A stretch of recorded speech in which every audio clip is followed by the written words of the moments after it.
Hello, everyone. Welcome to the Blend Network Lunchtime Webinar Series. Our 20-minute lunchtime webinars are proving to be hugely popular because they are short, focused, and to the point. I know that we are all very busy, so our objective here is to keep the discussion focused on the topic of the day. Today's webinar is titled How to Prepare a Loan Request. When it comes to getting finance, the entire process often depends on how well presented or not the application is. So Blend Network, in partnership with Specialist Finance Directory, we are delighted to host this webinar today in conversation with Paul Watson, who is Head of Origination at Blend Network. So I invite everyone to send us questions, please, throughout the webinar. By typing them on the right-hand side, you will see a section called questions, and we'll take them as they come in. So without further ado, let me welcome Paul Watson. Hi, Paul. Hi, Roxana. So tell us, what are the key information that you want to see in a loan request? Well, we're regularly asked for how best to prepare a loan request for a development facility, and it's a common question, and one that actually the better the loan request, the easier it is for us as a lender to review the deal, work out whether it's something that is ultimately investable for us, and therefore able to issue terms. So we've put together a quick presentation just to hopefully talk you through how best to do that, but with a case study at the back end as well, so we can give you a little bit more flavor on the detail. So in terms of our lending criteria, so as Roxana said, we're Blend Network. We're based in the West End of London. We have an appetite like any lending company does, and the flavour of our appetite at the moment is that we lend across the UK, so that includes Scotland, Wales, and Northern Ireland. And our loan sizes at the bottom end are generally 150,000 up to, we advertise 3 million plus, but I think that the hard cap is really £5 million at the top end. We're talking about short-term funding solutions, so flexible finance, that's really between 3 and 24 months, so up to 2 years. And in terms of our metrics, pre-pandemic, we were lending up to 75% against GDV and circa 90% on cost. Any prudent lender at this point in time would be a little bit more sensitive on gearing levels, and so we're really needing to get comfortable with each deal before we push much beyond 65% against GDP in this market. Generally, the deals are residential development deals, but because we're a small dynamic business, we can be very flexible in the deal type that we review and issue terms on. And generally, the interest, given the development projects, is rolled up and compounded with an element of service interest at the back end. Now, in terms of what we require in order to review a deal, we ask for a minimum of 3 things. So the first thing is the site address, the location. So we can jump on Google Earth, drill down into the locality and have a look to see where the site is, what's next door to it, what's in the surrounding area, and get a little bit of comfort regarding actually the location of it, i.e. it's not in completely the middle of nowhere. There is some real estate around it, some chimney pots, and we can see that actually it's a market that does need more development. That's the first thing. The second thing is a brief project description. The project description itself will just give an idea of exactly what the strategy is, business plan. So perhaps somebody's buying a piece of land and wanting to create four-bedroom houses, or perhaps they're buying an office building with a view to converting through permitted development into a number of apartments. And finally, we ask for an appraisal. In that appraisal, we like to keep it simple. So in terms of what we require, we see a high volume of inquiries. So we really ask for the high level snippets. That's things such as purchase price, your cost on the way in, any legal costs, stamp duty costs, your build cost, any associated professional fees, architects, M&E, structural engineers, and your additional costs, which could be things such as the community infrastructure levy, SIL, section 106, your warranties, and that allows us to see your total development costs of the entire project. In addition to that, going back to point number 2 on the last slide, which is a brief project description, we require a schedule of accommodation, i.e. what you're actually proposing to deliver. So those 4-bedroom houses going on that site, how big are they, how many single, double bedrooms, and ideally a floor layout would be beneficial if possible. That would allow us to have a breakdown of the GDV and see how liquid the scheme is on the exit, so in the sales market. In terms of a case study that we've put together, this is a deal we have done with a very experienced borrower. He bought an office building in Stafford, which benefited from permitted development. He did the paperwork to achieve that, but we initially gave him essentially a bridging loan to allow him to get his optimum planning for the site, which initially started at 23 units with a frame on a single story vertical extension of frame on the roof to provide a further five units. He decided, and we agreed with him, that that was the optimum use of the scheme, and actually the cost of putting that vertical extension on the site in a relatively low value part of the world was not viable. He therefore realigned the planning consent into a much more profitable scheme of 27 apartments, and once he obtained that, we then allowed him to flip the bridging loan into a development loan to allow him to borrow 100% of the build cost. That image there gives you an idea of the location. It's just north of Stafford, so it's about 2-3 minute walk from the centre of Stafford, and it's a nice big office building on a relatively busy thoroughfare that leads into the town centre itself, and it's about a 10-minute walk to the mainline train station.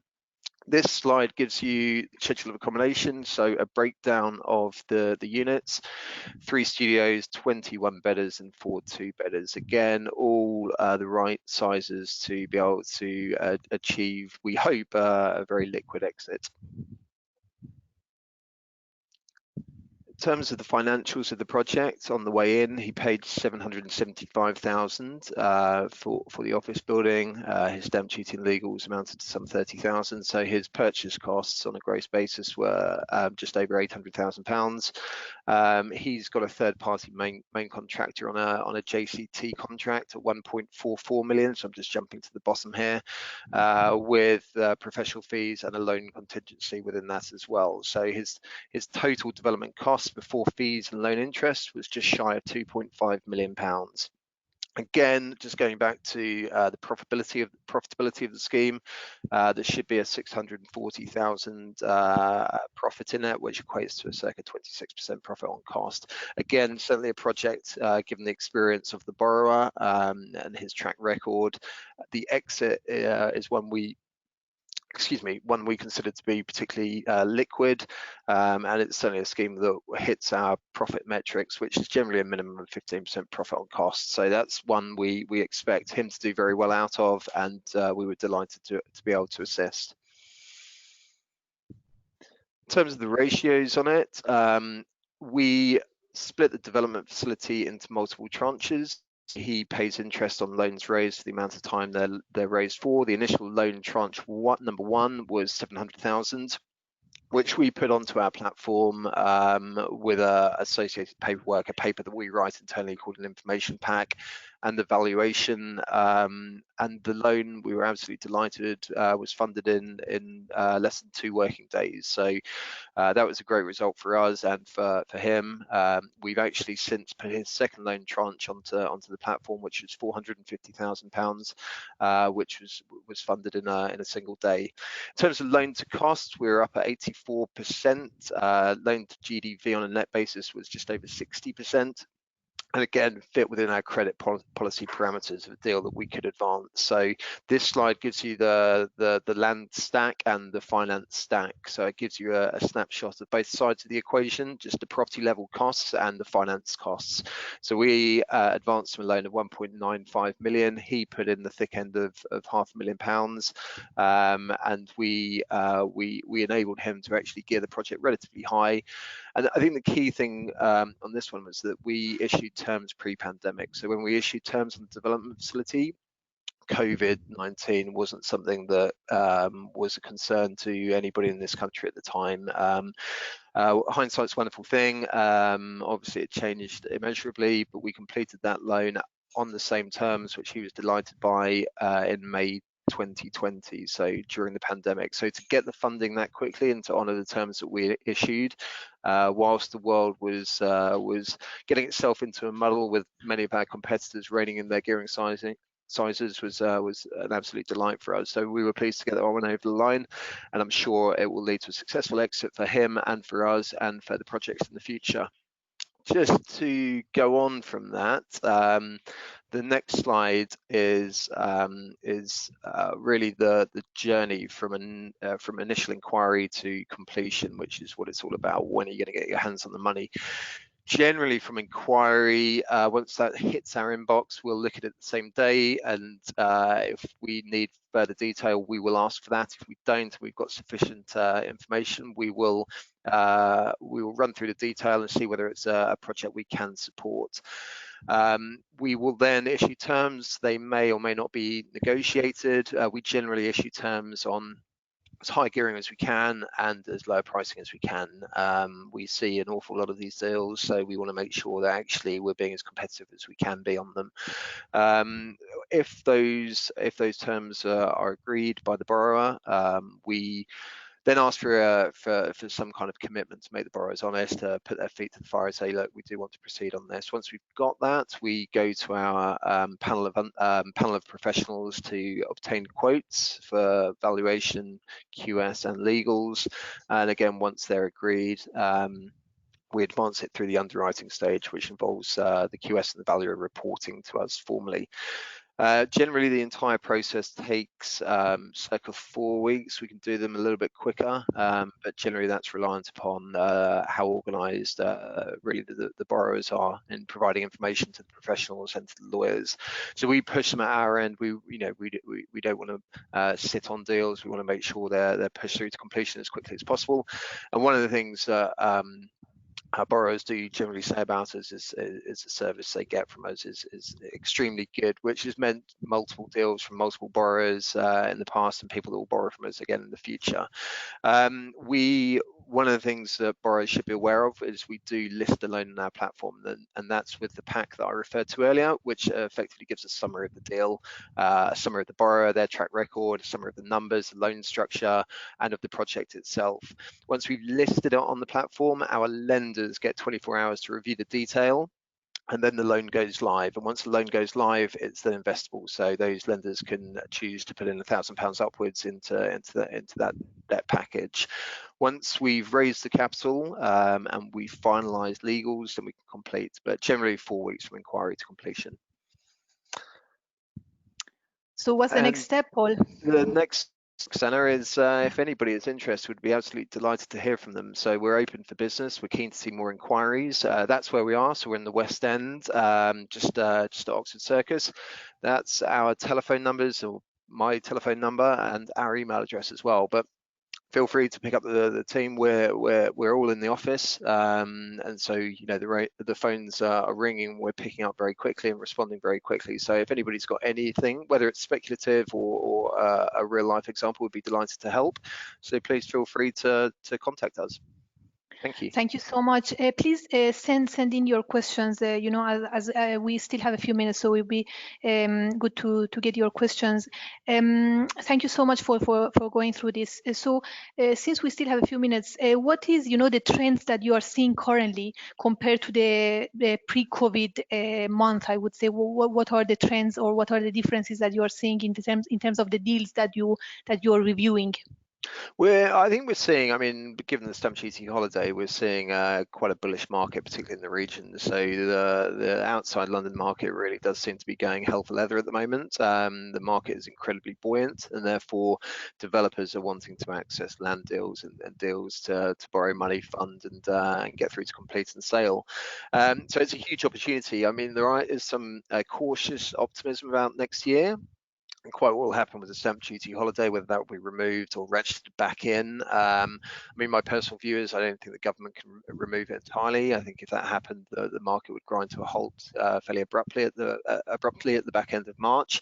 But notwithstanding that, we are seeing most of the people, most of the borrowers, most of the developers we talk to are sanguine about the market. They're still wanting to do deals, and we're still wanting to lend against good deals as well. So we've got a strong pipeline.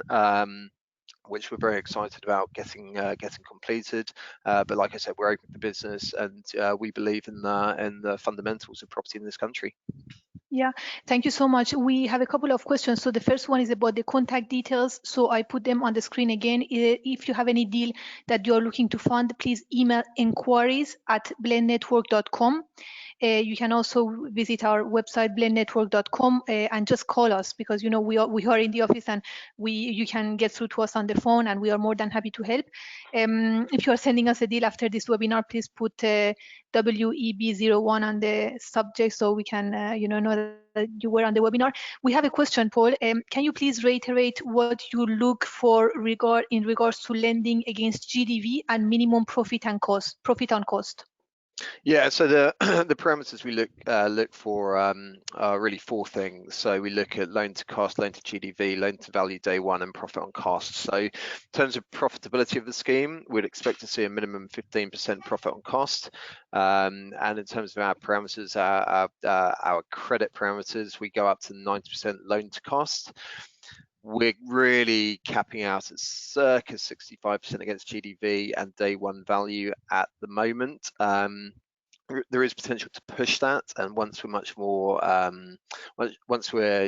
much more comfortable against that project, against the scheme, against the exit and the experience of the developer, we could push it further, and at some point relatively soon we'd hope to be up higher, and again at some point close to the 75% we were at against GDV pre-pandemic. Very good. Thank you so much. So yes, just reiterating the contact details again, if in case you missed it, is inquiries@blendnetwork.com, or you can call us, is 020-340, the telephone number is, 1 second, 020-3409-3301, and you can email us at inquiries@blendnetwork.com. So with that, I am just conscious of the time, and that we always like to keep these webinars very short and to the point. So I don't want to take any more of your time, but also we have more webinars coming up. We have one on the 22nd of October, which is about structuring a development finance deal. So if you would like to receive invitation for the webinars, please just register on blendnetwork.com, and once you register, you will get the invitations. So make sure that you do that. And thank you so much for joining today. Thank you so much. Have a nice rest